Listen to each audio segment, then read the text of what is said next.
Sejarah pendirian Kesultanan Banten didirikan oleh Maulana Hasanuddin Putra dari Sunan Gunung Jati.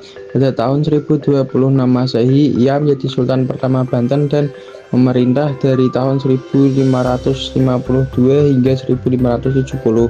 Di bawah kepemimpinannya, Banten berkembang menjadi pusat perdagangan dan penyebaran agama Islam di wilayah barat Pulau Jawa. Topik pertama, Sultan yang memerintah pada masa kejayaan Kesultanan Banten adalah Sultan Ageng Tirtayasa yang berkuasa dari tahun 1651 hingga 1685. Di bawah kepemimpinannya, Banten mencapai puncak kejayaan sebagai pusat perdagangan maritim yang kuat di Asia Tenggara, menjalin hubungan dengan berbagai negara di Asia Timur, Tengah, dan Eropa. Banten juga menjadi pusat penyebaran agama Islam di Pulau Jawa pada masa itu. Topik kedua, Sultan terakhir Kesultanan Banten dari garis keturunan Sultan adalah Sultan Maulana Muhammad Safiuddin yang memerintah dari tahun 1809 hingga 1813. Pada tahun 1813, Sultanan Banten dihapuskan oleh pemerintah kolonial Inggris di bawah kepemimpinan Thomas Stamford Raffles. Sultan Maulana Muhammad Safiuddin dilucuti dari tahtanya dan dipaksa turun. Peristiwa ini menandai berakhirnya kedaulatan kesultanan.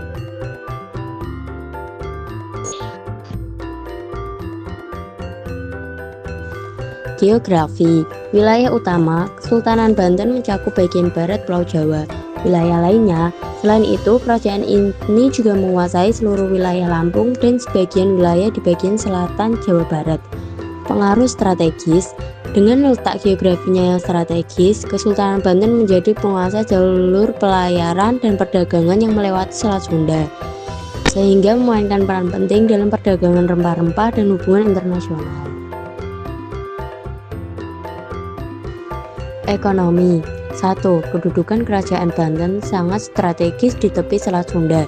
2. Banten memiliki bahan ekspor lada sehingga menjadi daya tarik yang kuat bagi pedagang asing. 3. Kerajaan Banten terletak di Teluk Banten dan pelabuhannya memenuhi syarat sebagai pelabuhan dagang yang baik. 4. Jatuhnya Malaka di tangan Portugis mendorong pedagang Islam mencari daerah baru di Jawa Barat, yaitu Banten dan Cirebon. Sosial. Stratifikasi sosial. Terdapat lapisan masyarakat bangsawan, pejabat istana, ulama, pedagang, petani, dan budak. Peran ulama. Ulama sebagai pemuka agama tetapi juga sebagai penasihat sultan. Mereka berperan dalam pendidikan dan penyebaran Islam. Masyarakat multikultural. Masyarakatnya bersifat multikultural, pedagang dari Arab, India, Tiongkok, dan Eropa berinteraksi di wilayah ini yang mempengaruhi cara hidup dan toleransi sosial. Budaya. Budaya di Kesultanan Banten sangat dipengaruhi oleh Islam dan interaksi dengan berbagai bangsa lain. Arsitektur, contohnya adalah Masjid Agung Banten yang dibangun dengan sentuhan arsitektur Jawa, Hindu, Buddha, dan Islam mencerminkan akulturasi budaya. Seni dan sastra. Kehidupan budaya juga mencakup seni tari, musik tradisional, dan sastra yang bernuansa Islam. Pengajian, syair-syair keagamaan, dan seni kaligrafi berkembang di kalangan masyarakat. Pendidikan dan dakwah. Terdapat banyak pesantren dan tempat pendidikan Islam. Hal ini mencerminkan pentingnya budaya intelektual dan penyebaran agama dalam kehidupan masyarakat. Tradisi dan upacara adat. Meskipun beragama Islam, masyarakat Banten masih menjalankan beberapa tradisi lokal yang disesuaikan dengan nilai-nilai Islam.